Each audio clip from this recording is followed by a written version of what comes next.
quien cuenta también con muchos discípulos ya. Le damos la palabra a Rafael Antunes.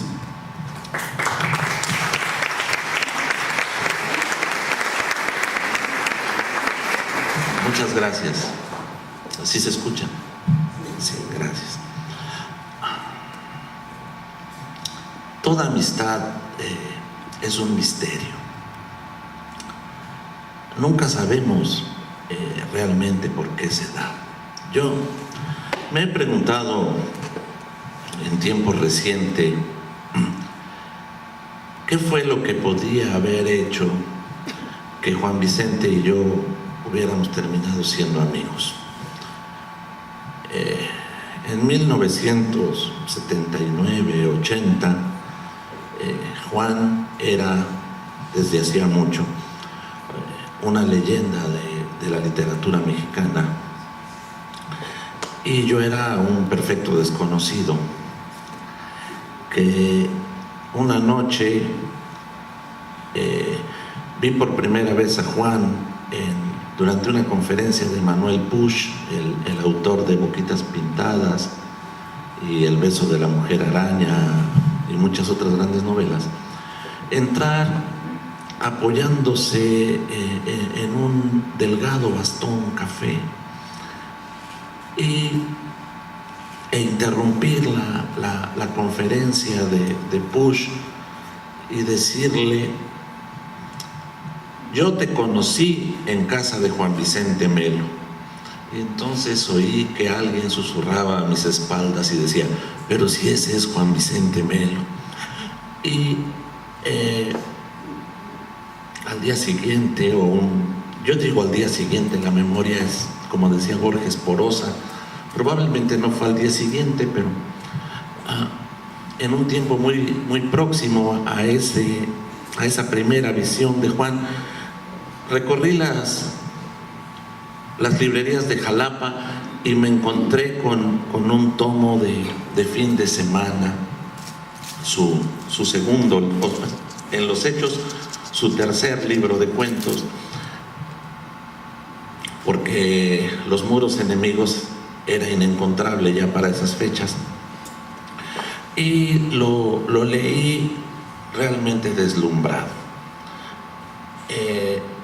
Nunca había tenido la posibilidad de comprobar cuánta razón había en aquellos que se referían a Juan como un espléndido escritor, como una leyenda viva de la literatura mexicana, y que cada una de las palabras que conforman ese magnífico libro lo confirmara.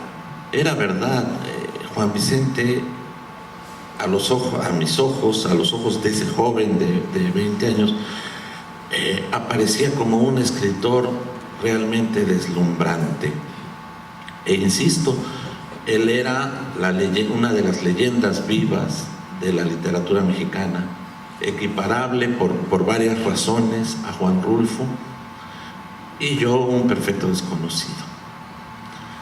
Y por un accidente, como suelen ser, como suelen darse las amistades, conocí a Luis Arturo Ramos, y Luis Arturo Ramos, que estaba quizás un poco harto de leer mis cuentos, me mandó con Juan Vicente, que no era menos paciente, pero era infinitamente más amigable que el buen Luis.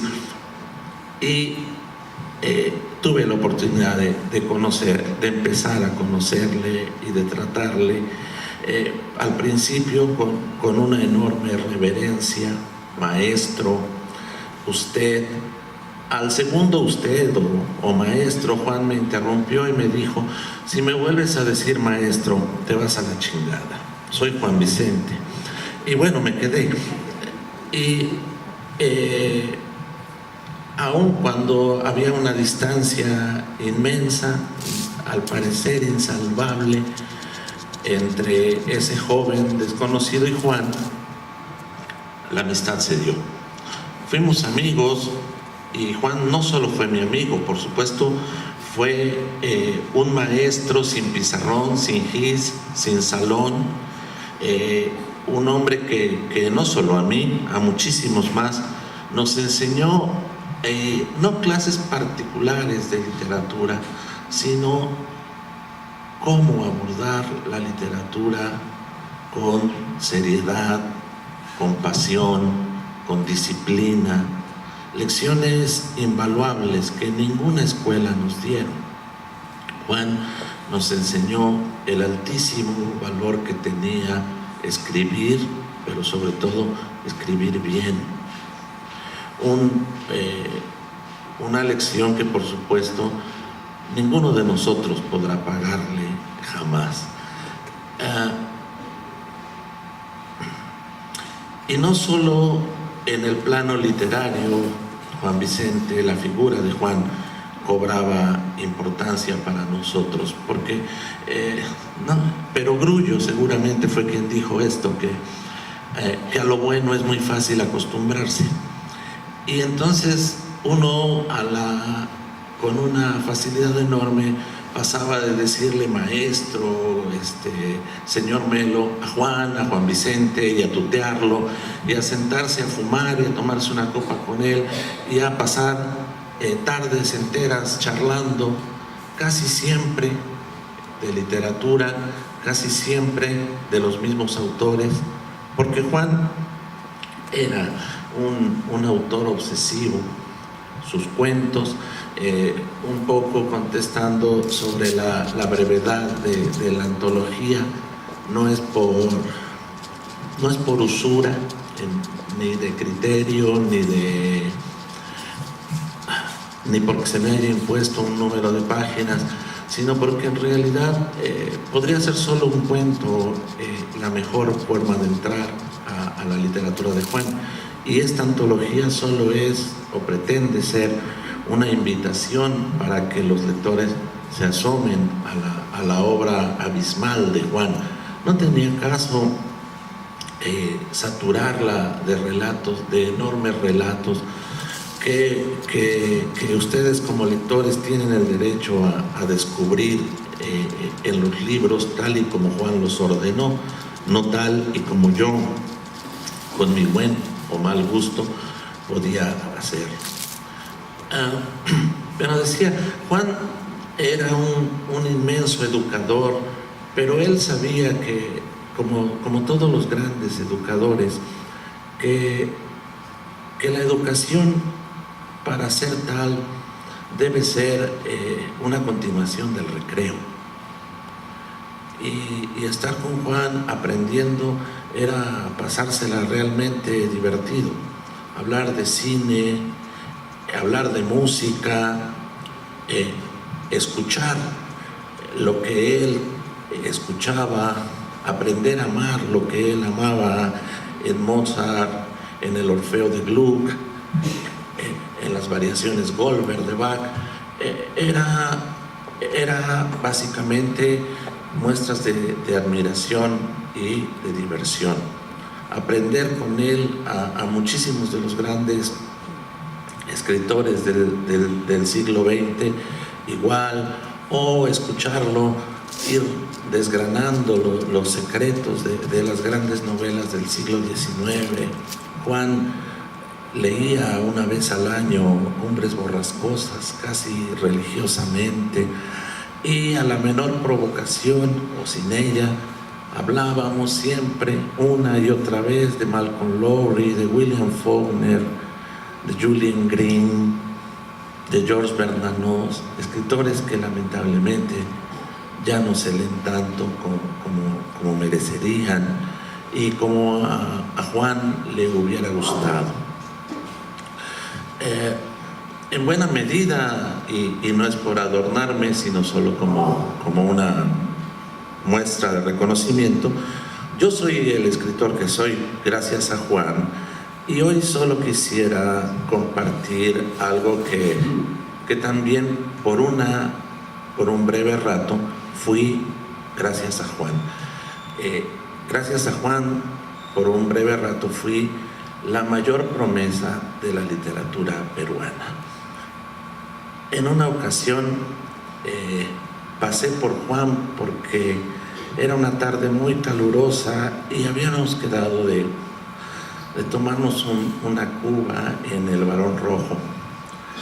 Y pasé a recogerlo, llegamos al Barón Rojo, ya sedientos, y pedimos una cuba y otra, y estábamos platicando de lo de siempre, que Casablanca, que Emil Jennings, en El Ángel Azul, y de pronto caímos en la cuenta que ninguno de los dos llevaba dinero suficiente para pagar. Lo que Juan llevaba aunado a lo mío era una verdadera tristeza. Creo que ni la primera ronda pagábamos. Y entonces, por supuesto, yo estaba nerviosísimo. Y Juan, con dueño de una extraña calma, cosa rara porque a veces Juan caía en estados de profundo nerviosismo. Me dijo, no te preocupes, y entonces yo decía, bueno, voy a salir a hablar por teléfono. Por supuesto, era un tiempo en que los celulares no eran ni siquiera una utopía.